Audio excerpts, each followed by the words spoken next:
beaver sign here. They always call me for these beavers in this area. Obviously, they've chewed this whole limb up.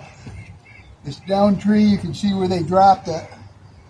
And they've got this branch shoot up. We got a 330, which is a conibear, big conibear set here. This is a natural spot here to funnel them up into here. They've been working this. They cut the tree down.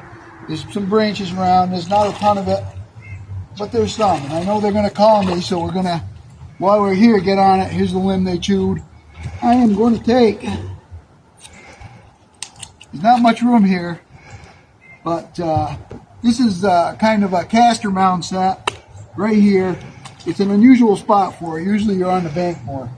But we're going to put that castor mound. The castor mound set is where a beaver marks his territory. So it generates some interest in working the set. This is probably just one beaver. I got some Hawbaker's lure here. We're going to put it on the castor mound, which is a pile of mud. They push the mud up with their front feet and make a pile. It looks like a mud pile. This is an odd spot to do it on this stump, but it's what we got, so we're going to go with it. Little set there. We got the conibear. Couple stakes to funnel them up into here. Hopefully we'll catch him. If not, he can also come around this backside, but it's probably just one beaver. We're going to give this a shot. Hopefully we can catch this beaver. You can't see it too well because there's a pile of brush here, but this is the setup. And this feeder canal thing, they always call me with a beaver problem, so we're going to get it. Try to get them before they call me. Give it a shot. Day 2, skunk tooth. We're going to leave these in the brook one more day.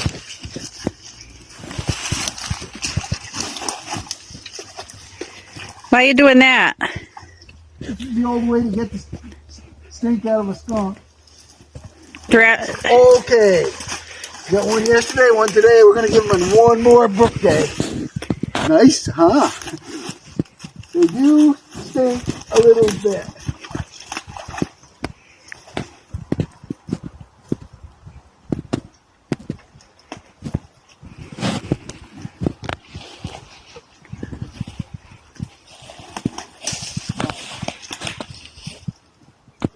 They need one more day in the brook. We'll see what happens. Maybe we'll have red fox today. The coyotes have done a number on these. We don't have anywhere near the red foxes we used to. And also when they get overpopulated, they get mange, which is always fatal on red foxes. They get covered with mange, sores. This is a nice healthy male red fox. We're going to dispatch him and remake this set. But he's a good, healthy red fox, and we're going to take care of him. But the coyotes do a number on they don't like the coyotes. The coyotes will kill the red foxes and drive them out of the area. So we'll take care of them. Well, we did pretty good. We got 3 for 3 on the rats in this little pond. That's not bad. Not bad. You should be a little more excited than that. You got 3 rats. Well, I told you I'm not an actor. Well, you got to smile for the camera, look excited. All right, you try again. Pretend you're real excited for once. Yeah, baby! 3 rats! It's my lucky day! 3 for 3, the silver, the gold, the medal! It's my lucky day!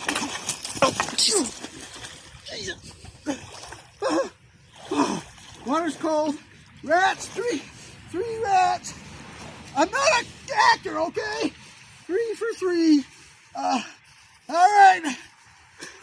We gotta get going, Amanda! Let's go!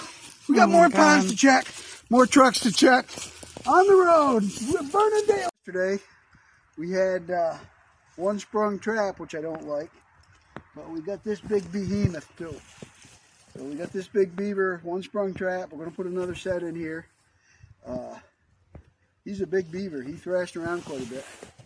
He should always double the wire up. I didn't. He actually broke the wire. I mean, he was caught perfect. He didn't go anywhere. He was dead. But these beavers that are, guess who's going to carry this one out, Amanda? You are. These beavers that are big, strong animals. That's I don't know, 50-pound beaver probably. He's big. big beaver caught right by the neck, perfect. It's an old conibear, that's why he jumped around a little bit. But they're big animals, so don't go light on them.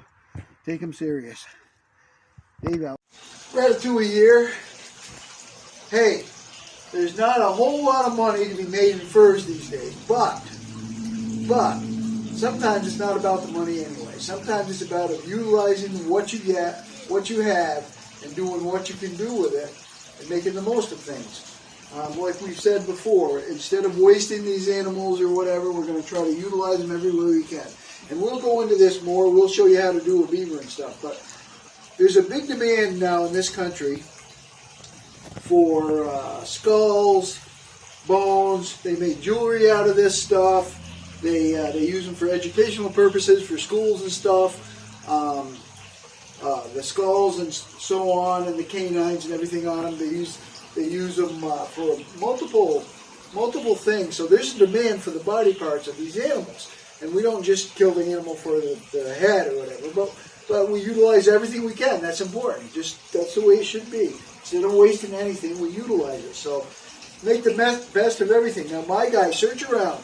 My guy likes to buy, he's a beetle guy. He's got these beetle tanks set up, and he cleans up, clean up the skulls and the body parts, and he sells them all across the country to arts and craft things, reenactment things for Native American powwows and stuff like that. There's all kinds of different outlets for this stuff.